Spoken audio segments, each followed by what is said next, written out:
on its 12th year, and women empowerment and how these achievements were made during the past 12 years. Yes, Mahifti, back to our dear guest, Dr. Maha Mahgoub, advisor to UN agencies and the file of empowering Egyptian women under the leadership of President Fattah al-Sisi.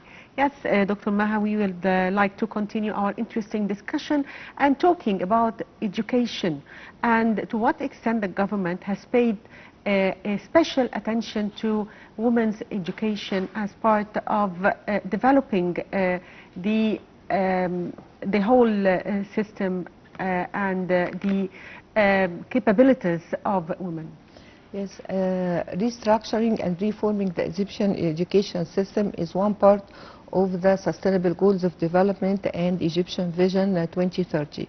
Therefore, the state is doing a great effort just to restructure and to set a reasonable syllabus and to raise the number of women and girls in the education system. And it's also mentioned that the women and girls reached about 50% of educational system in Egypt, so the ratio has been increased. On the other hand, the Egyptian state received huge support from the European Union, around 100 million euro, to support the educational system, just to restructure the schools and how to update the educational system and syllabus.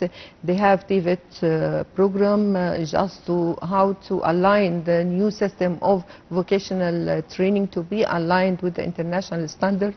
And a lot of countries are helping Egypt, such as Italy and Germany, and they said, it's also mentioned that the UNICEF set some educational materials for girls and young people to restructure and to deliver a better education system in Egypt.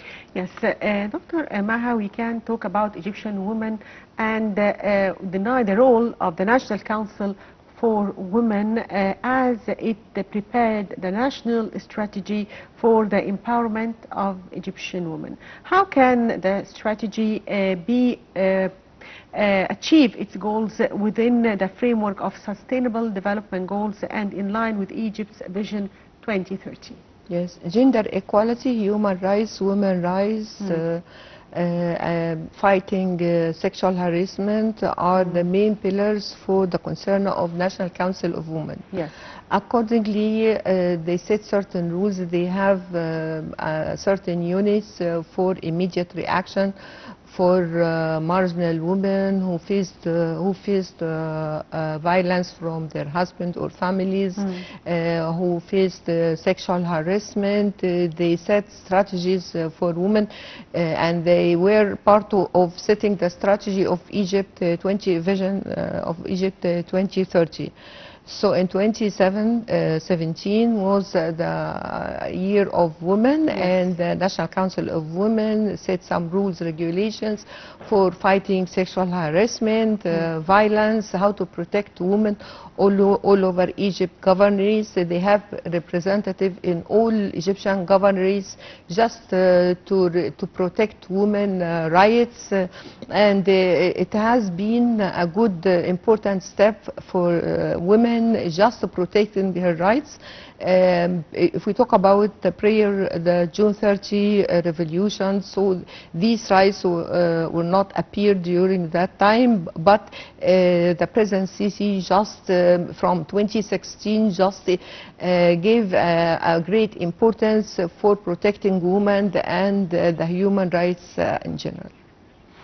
So, Dr. Maha, also, if we talk about economic and social empowerment, so if we talk about these two things in terms of economic and social empowerment, the percentage of women in financial inclusion increased to 27%, and women's participation in the labor force reached 17.3% in 2022. So are these rankings indicators that Egypt is working to improve women's status, and to what extent also this will help in solving the problem of unemployment in Egypt? Yes, women empowerment was one of the main strategies that Egypt just directed women and improved the financial inclusions. For example, the representation of women who worked with Ms. Mida, the micro and small medium enterprises, the most of people who get support and get loans from Ms. Mida were women, and a lot of, maybe it was more than 47%, and a lot of women encouraged to establish their own project to be empowered. So the ratio is good, but it will be improved. Just having 17%, or maybe it has been raised to 23% of representation in the labor market, labor market, but it will be improved because the awareness has been raised, and women empowerment during, maybe for rural areas, maybe the women, they can get awareness from NGOs, women empowerment, the importance of small programs, education. So women, and due to the needs of financial support, so women now they are willing to work and have more job opportunities to support their family. I'd like to thank you, Dr. Maha Mahgoub, advisor to UN agencies. Thank you for being with us. Thank you. And back to my dear guest, Mahisti Rabia, and we are continue our special coverage for celebrations marking the 30th of June revolution. Yes, Mahisti? Shireen, indeed, still with our coverage marking the 12th anniversary of the June 30th revolution, but now we'll go to a short break, and after that we'll be back with our special coverage, so stay tuned.